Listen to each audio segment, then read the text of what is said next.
आज आम्ही इथं बारामतीमध्ये जे मोर्चासाठी आलो होतो, जे सर्वधर्मीय मोर्चा होता. त्याच्यामध्ये आज आम्ही जे आपल्या महाराष्ट्राचे उपमुख्यमंत्री आहेत, इथले आमदार आहेत आणि बीड जिल्ह्याचे पालकमंत्री आहेत, अजितदादा पवार साहेब. आम्ही इथं न्याय मागण्यासाठी आलोय. आम्हाला न्याय द्या. न्याय मागताना जी तिथली सगळी व्यवस्था आहे, जी कायदा आहे, जी सुव्यवस्था आहे, जे तिथलं जे वातावरण आहे आणि जी भयान वास्तविकता आहे तिथली, जे भयान वास्तव आहे आणि ज्या घडलेल्या घटना आहेत आणि ज्या घडत आहेत त्या घटना आहेत अत्यंत म्हणजे भयावह तिथलं वातावरण तयार झालेलं आहे. आम्ही तुमच्या दारात आलेलो आहोत. आम्ही तुमच्या गावात आलेलो आहोत. आम्हाला तुम्ही न्याय द्या.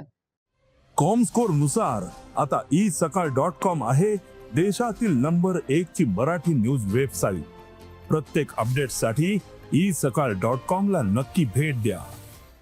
आम्हाला हे सगळं मांडण्याची आमच्याकडे जे काही पुरावे आहेत, आमच्याकडे जे काही कागदपत्र आहेत, ज्यावेळेस तुम्ही पालकमंत्री पद घेतलंय आणि एक वेळेस आला होतात, तर ज्यावेळेस तुम्हाला यायचंय तिथं बीडमध्ये, त्यावेळेस आम्हाला तुम्ही हे सगळं जाणून घ्या. आमच्या बोलण्यावर तुम्ही भावनिक होऊ नका, आमच्यावर विश्वास ठेवू नका. पण तिथले जे काही कागदपत्र आहेत, तिथं जे काही घडलेल्या चुका आहेत, त्या कशा सुधारतील आणि आम्हाला न्याय कसा मिळेल, यासाठी आम्ही आज इथं बारामतीतून तुम्हाला बोलतोय की आम्हाला न्याय द्या. खूप भयावह परिस्थिती तिथं आहे आणि जे काही घटनाक्रम आहे, तो घटनाक्रम कसा घडला ते पण तुम्ही जाणून घ्या. आम्ही तुम्हाला जे काही पेपर आहेत, जे काही ऑफिशियल सगळं दप्तर आहे, ते आम्ही दाखवून किंवा ज्या काही घडलेल्या घटना आहेत, या घटनेनंतर सुद्धा जे काही गोष्टी लेट होत जात आहेत, त्याच्यातून होणारं नुकसान जे आहे, त्याला जिम्मेदार कोण ठेवायचं, त्याला जिम्मेदारी त्याची कोण घ्यायची, या अनुषंगानं तुम्ही जे काय आम्हाला बोलायचं आहे, जे काय आम्हाला तुम्हाला न्याय मागायचा आहे, त्याची जाणीव करून घ्या आणि आम्हाला न्याय द्या. एवढंच मी इथून बोलेल. खरं तर तुम्ही भावूक झालात. 3 महिने जवळपास लोटलेले आहेत या घटनेला. एक आरोपी फरार आहे. काय अपेक्षित आहे पुढच्या टप्प्यामध्ये? तर तारखा सुरू होतील. 2 दिवसामध्ये तारीख किती होणार आहे? आज माझा जन्मदिवस होता आणि जे त्या ताईंनी सगळा जो जे काही संतोष अण्णा देशमुख आणि गावकऱ्यांनी मिळून जे काही उपक्रम राबवलेले होते, जे काही सगळं आत्तापर्यंत केलं होतं, अशी एक आठवण सगळी होत होती. आणि म्हणून जे आमचं कुटुंबीय आहे, मी आहे स्वतः, भावनिक हो म्हणणं लागत नाही. एक दुःख सगळं कुठंतरी दुःखाचं गाठोडं पाठीवर घेऊन आम्ही रस्त्यावर उतरत आहोत, न्याय मागत आहोत आणि न्याय मागितल्याशिवाय, मिळवल्याशिवाय शांतही बसणार नाहीत. आणि जे फरार आरोपी आहे, ते फरार आरोपीला कोणी पोसलंय, कोणी त्याचा सांभाळ केलाय, कोणी त्याला फरार केलंय, ह्या सुद्धा गोष्टी लवकरच समोर आल्याशिवाय राहणार नाहीत. त्याला लवकरात लवकर पकडून त्याला फाशीची शिक्षा द्या, अशी आम्ही फक्त मागणी करू शकतो. जे काय बाकीचं काम आहे ते यंत्रणेचं आहे, यंत्रणेने ते केलं पाहिजे. बारामतीमधील मोर्चामध्ये सातत्यानं तीच मागणी पुन्हा एकदा पुढे आली. मगाशी मी तुम्हाला हा प्रश्न विचारला होता आणि आताही तोच मी रिपीट करतोय की धनंजय मुंडेंना यामध्ये सहआरोपी करा, अशीच मागणी बारामतीकरांनी देखील लावून धरली. तुमची ठोस भूमिका काय? धनंजय मुंडेंना आरोपी केलं पाहिजे की नाही?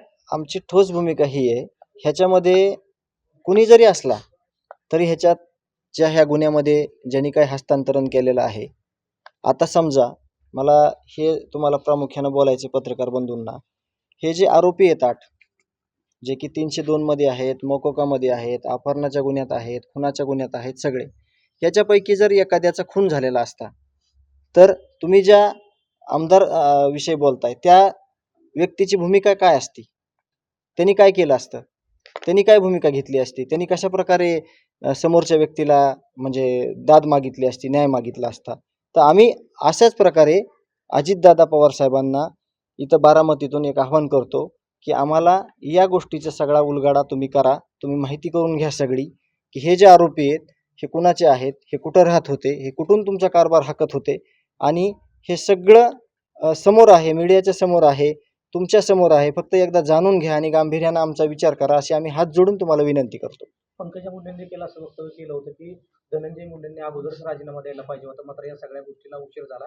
वास्तविक पाहता धनंजय मुंडेंचा राजीनामा मुख्यमंत्री अजित पवारांनी घ्यायला हवा होता, मात्र वेळेवर तो घेतला नाही. तुम्हाला वाटतं, काय वाटतं या संदर्भात? नाही, या वक्तव्याला कसं आहे माहिती आहे का, राजीनामा झाल्यावर त्यांनी वक्तव्य केलंय म्हणून या वक्तव्याला जास्त काही मला बोलण्याची इच्छा नाही.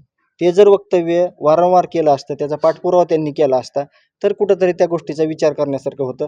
राजीनामा झाल्यावर का झाला, कसा झाला, ह्यापेक्षा होण्याच्या अगोदर जर ही भूमिका मांडली असती तर ती योग्य ठरली असती.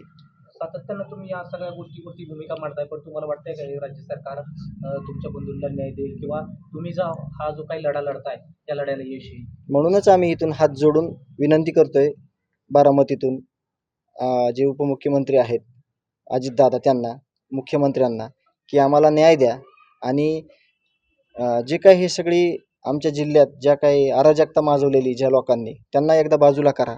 हे मी मोर्चात देखील म्हणलेलो आहे, आत्ता देखील म्हणतो की चुकीचं जे आहे ते काढून बाजूला टाका. तुमचं कुठलंही नुकसान होणार नाही आणि तुम्हाला पुढं कुणीही साथ द्यायचं सोडणार नाही. जर तुम्ही चुकीला चूक, अन्यायाला अन्याय, अन्यायाला न्याय जर म्हणलात तर तुमचं कुठेही नुकसान होणार नाही. तुम्ही सातत्यानं म्हणता आहात की अजूनही घटना घडतात, अशा नेमक्या कुठल्या घटना आहेत की ज्या सातत्यानं घडतात, प्रशासन त्याच्यावरती कारवाई करा? कृष्णा आंधळे हा फरार आरोपी असताना त्याचं जन्मदिवसादिवशी, त्या कृष्णा आंधळेच्या आरोपीच्या जन्मदिवसादिवशी स्टेटस ठेवलं जातं त्याचं, आणि त्याच दिवशी एका अशोक मोहितेवर हल्ला केला जातोय आणि हल्ला करून त्याला जीवघेणा हल्ला केला जातोय. ह्या घटना वारंवार आता घडत आहेत. जोपर्यंत हे सगळं शासन कडक होत नाही तोपर्यंत ह्या घटना थांबणार नाहीत किंवा विविध प्रकारच्या धमक्या, हे जे काय भीतीयुक्त वातावरण कसं तयार करतील, अशा घटना अजून पण तिथे घडत आहेत. बीडच्या बाहेरचं नेतृत्व देखील याला पाठिंबा देत आहे असं तुम्हाला वाटतंय?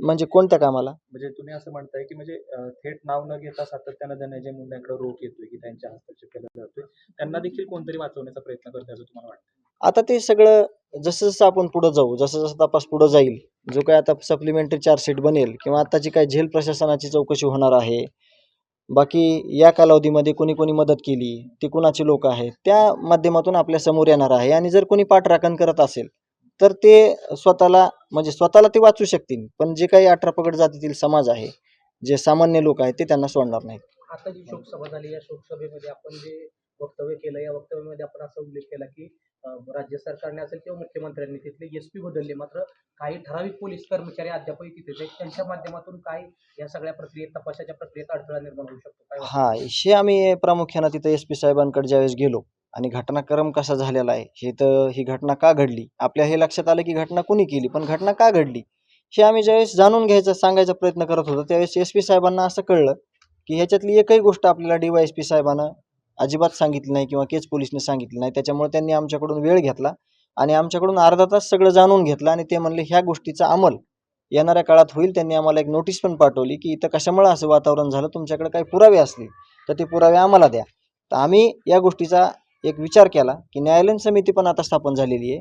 ही गोष्ट जी घडलेली आहे सगळी, जे कुणी घडवलेली आहे ती कशामुळे घडली याचा ड्राफ्ट आम्ही न्यायालयीन समिती आणि प्रतिलिपी SP साहेबांना देणार आहोत आणि आम्ही पुढील चौकशीसाठी मागणी करणार आहोत. देश विदेशातील प्रत्येक घडामोडींचे लाईव्ह अपडेट मिळवण्यासाठी आता साम टीव्हीच्या सर्व सोशल मीडिया प्लॅटफॉर्मला लाईक, फॉलो आणि सबस्क्राईब करा. तसंच सर्व नोटिफिकेशनसाठी बेल आयकॉन प्रेस करायला विसरू नका.